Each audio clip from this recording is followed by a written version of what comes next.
Hello, everyone. I'm Tammy Cowart. I teach business law and business ethics here at UT Tyler, and am also involved in the UT Tyler Center for Ethics.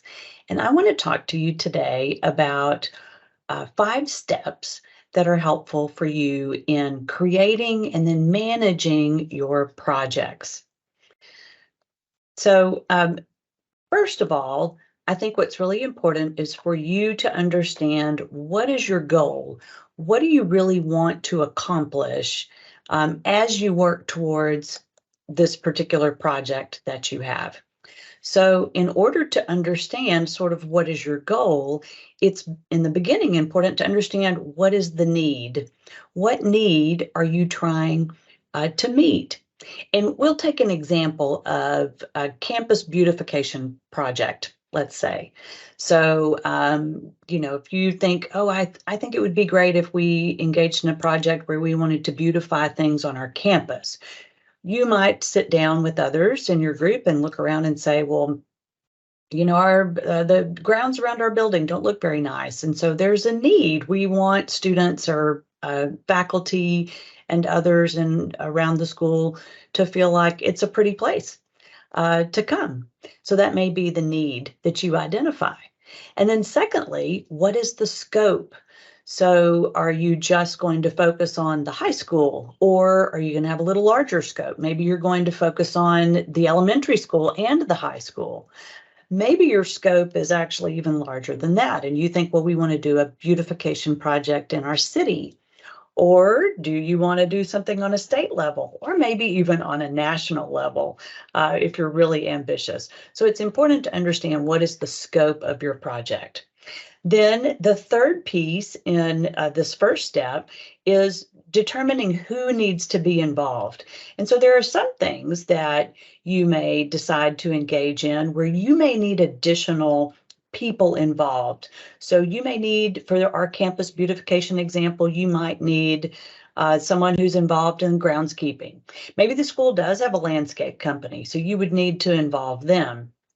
If you're going to be digging holes, then there may be water lines involved. And so you might need to contact city utility officials to ask for their input. Where are the water lines?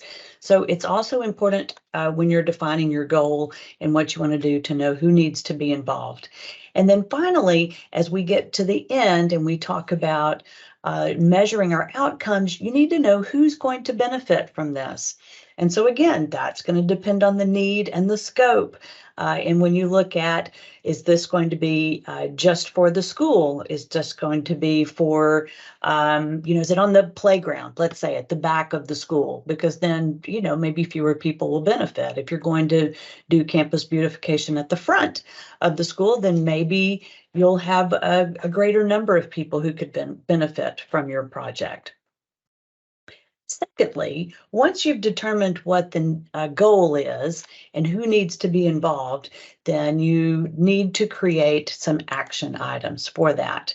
So it's good once you understand sort of what your goal is to have a brainstorming session with your group for ideas. Everybody sort of come up with, okay, if here's our goal and here's the scope and we know who needs to be involved and we know who's going to benefit, then what are some ideas to implement our goal? What will be done? What are the steps that we need to take in order to accomplish some of those ideas? Sometimes that will help you determine, well, this idea is a good idea, but it's going to be very difficult for us to accomplish, maybe within the time frame that we have, within the school year, for example. Who's going to do it? So this is when, whether it's, manpower, do you need someone if you're going to make a pond or a fountain? That's an idea. Who's going to do that? Well, you would need somebody on the outside, probably, right? Somebody out in the community, a contractor, for example, because probably none of the students in your group are going to have access to a backhoe or a bulldozer or anything like that that could do something like installing a fountain. And then also, when does it need to be completed? So is there a time frame? For example, if you're a student council and at the end of the school year, or maybe even earlier than the end of the school year, somebody else is going to rotate off and you're going to have elections. So have a timeline or a deadline, or understand at least when does your project need to be completed. And then step 3 is defining roles and setting that timeline. So that's kind of the next logical step. So it's really important to develop roles and responsibilities for each of those roles, and then to set timelines. So understand, again, when will the project need to be completed and what are the stages during which the project needs to be completed. Define who's responsible for each of those steps. So you may need a chair, someone who's going to oversee each of the steps and make sure that each of the different component parts are being completed in a timely manner. You may need someone to do recruitment, to go out and try to recruit people to work on the project, to show up on whatever day it is you're going to plant the flowers for the campus beautification project. You may need somebody else then to do outreach. So maybe you want to have someone who goes out and asks for donations from people in the community to donate towards flowers, or maybe donate goods in kind. So you go to the local nursery and ask if they can donate. Do you maybe go to one of the local landscape companies and ask if they can donate some tools to help you complete your project, or maybe show up and help you know how to complete your project. And then set checkpoints for progress. So those could be monthly or weekly or bi-monthly, where you have a meeting or you have some kind of a check-in, so that each person within a role is reporting to the chair about, this is what I've done, this is what's been completed, this is what needs to be done. That'll help you know that your project is moving towards completion, or that you've hit a snag and you need to go back and maybe reconsider, do we need to change our goal? Do we need to change our action item because we've realized that we've hit a snag? So be willing to make kind of those improvements as you go. So you want to be able to launch the project, then complete those tasks, and then when we get to the end, we will complete and measure those. So step 4 is very important, and that's communication. Sometimes we forget that we need to be communicating our plan with our stakeholders, and our stakeholders are just any group of people that may have an interest or a stake, we say, in what's going on in the project. And so if we're talking about our campus beautification project, then that could be sharing the project with other students, sharing it with faculty. If we're doing something on the elementary campus, maybe we need to share the project with parents. Certainly sharing it with maybe people in the community that would have an interest in that.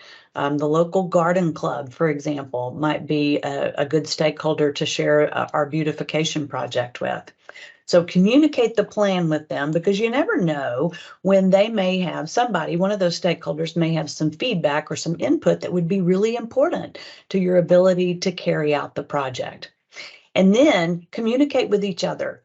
So work as a team. The fastest way for things to break down is a lack of communication, open communication. So again, we've talked about that with communicating and reporting along those timelines, but that's really important to share with others within the group as well. And then 5th, determine the success of the project once it's completed.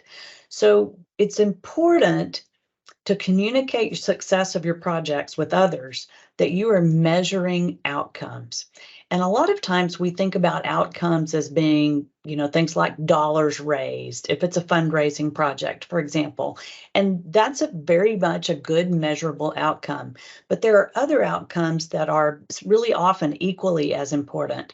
So you should be measuring number of hours that have been dedicated, number of volunteers that you've had that have worked on a particular project. Obviously, number of dollars, but you could measure in our campus beautification project, number of flowers that have been planted. maybe number of people who interact with your project, whatever that may be. Those kinds of things are really important to help you know whether or not you've met your goal in a really meaningful manner. And a way of looking at that too is to look at whether or not your goal in our step number 1 was actually tangible and measurable. So as we think about number 5, I hope that makes you think about going back and making sure when we talk about in the very beginning, what is your goal? Is your goal something that is tangible and measurable? So if we think about our campus beautification project, you know, if it were a very lofty goal of, I want to create more peace and harmony on the campus, that's going to be very difficult to measure, whether you're creating peace and harmony on campus. But if you say we want the campus to seem more peaceful, so we're going to make it more beautiful by planting flowers or plants around our campus, then we get to something that's a little more measurable than, you know, we just want peace and harmony. Again, very admirable things, but from a project standpoint, we want it to be something that's tangible and measurable. And to do that, we've talked about some ways of measuring, but we can also do things like surveys. Surveys are a great way to measure our success with projects. At the Center for Ethics, we do surveys all the time. If you participate in things with us, we'll ask you to give us feedback for surveys. So that also helps us know whether or not we're you know, when we set out a goal for a project that the Center for Ethics has, whether or not our project has meaningful and useful and tangible results as well. So surveys measure time passed, money raised, hours spent, number of people who are affected, all of those kinds of things. And then once you've done that, it's important to communicate those results back to your stakeholders. So we talked about at the, you know, at the beginning, talking and figuring out who's going to benefit from that. Communicate those results back to the people who have been affected by your project. So a newsletter, a social media post, those kinds of things are very easy ways for you to talk about the success of your project. Now, it's time to work together to create your own plan for your campus or your community.